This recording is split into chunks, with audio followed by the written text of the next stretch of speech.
This is going to be the lecture over section 1 of chapter 24. We're going to start looking at reflections and what are the conclusions and principles that we can use to help us model the activity that we see. All right. So the concept of an image is the most important new idea in this chapter as well as the next. So we're going to look at this figure right here, and we see several rays that are diverging from this point, and they're reflected at the plane mirror according to the law of reflection. Now, after they are reflected, their final directions are the same as though they had come from this point. So we're going to call point P an object point and point P prime the corresponding image point. And we say that the mirror forms an image of point P at point P prime. The outgoing rays, those going away from the mirror, don't really come from point P prime, but their directions are the same as though they had come from that point. And to an observer, they will appear to have come from that point.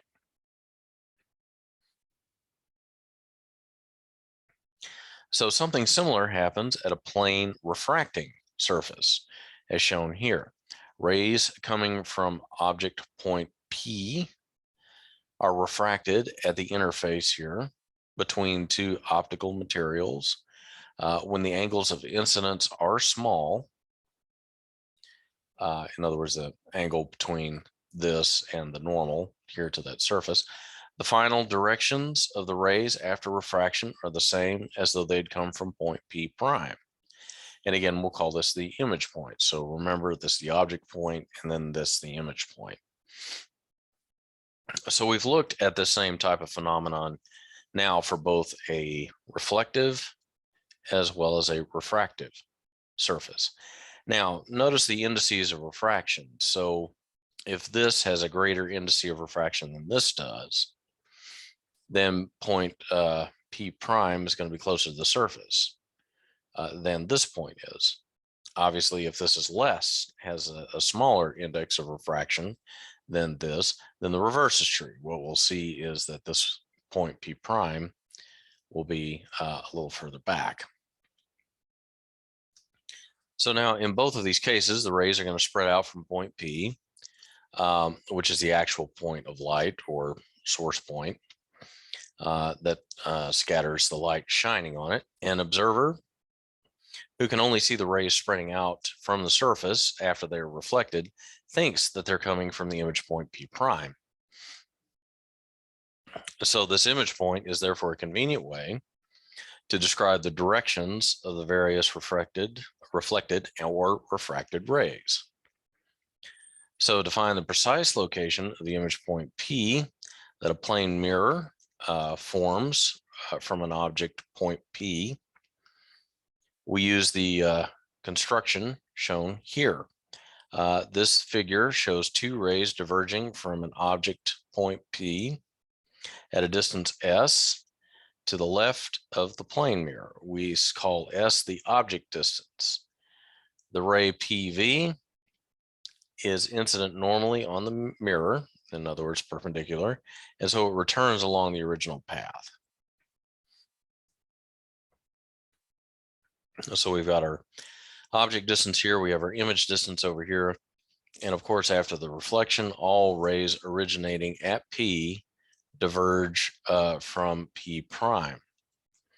Because the rays do not actually pass through P prime, we consider this to be virtual. In other words, you've got a ray that's coming here and then bouncing back, and then you've got a ray that's coming over here, you've got an angle, the angle of incidence, and then what you're seeing here is that it bounces off this way to the observer. Well, if the observer follows the path of the ray, then it looks like it's coming from here.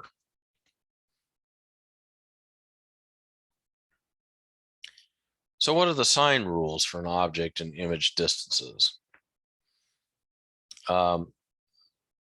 The object distance, when the object is on the same side of the reflecting or refracting surface as the incoming light, the object distance S is positive. When the image is on the same side of the reflecting or refracting surface as the outgoing light, then the image distance is positive. Otherwise, it is considered to be negative.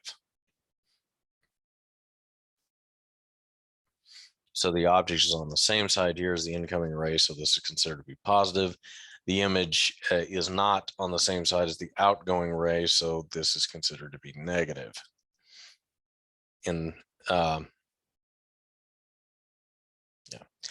Okay, so here we have this and then the incoming ray here. So we see here that this is going to be positive because this point is on the same side as the incoming ray. The outgoing ray is over here. This is on the opposite side. So this is going to be less than 0. And the sign rules for the object and image distances is applied to a plane reflecting mirror and a plane refracting interface. So this is refraction, this is reflection, but the same rules are being applied here.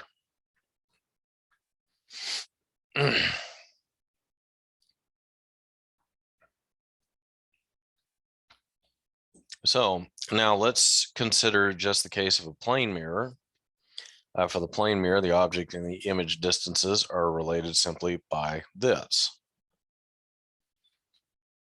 So next we consider an object with a finite size parallel to the mirror.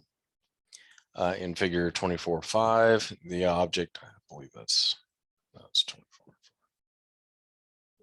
Okay, so this figure. Let's just go down to that particular figure and kind of look at what's going on. So we've got PQV here, and we've got a plane mirror here, and we've got P prime, Q prime, and V prime. So we've got this going on, and we've got that going on. For a plane mirror, this triangle and this triangle right here, these are considered to be congruent. Congruent means that they have their corresponding measures of corresponding angles and sides are going to be going to be the same. So y in this case is going to be equal to y prime, and the lateral magnification is going to be 1. The object and the image are going to be the same size, which I think is what this is attempting to communicate here. So a definition of lateral magnification for an object height y and image height y prime, the lateral magnification is going to be m. It's basically a ratio, and that's why it has no units. For a plane mirror, this is considered to be unity. In other words, when you look at yourself in a plane mirror, like you look at yourself in a bathroom mirror, your image is going to be the same as the real you. If m is negative, then the image is reversed. Okay, so here you can see the object being located right here. You can see the light rays bouncing off and going like this, and then you can see where the virtual image ends up right here.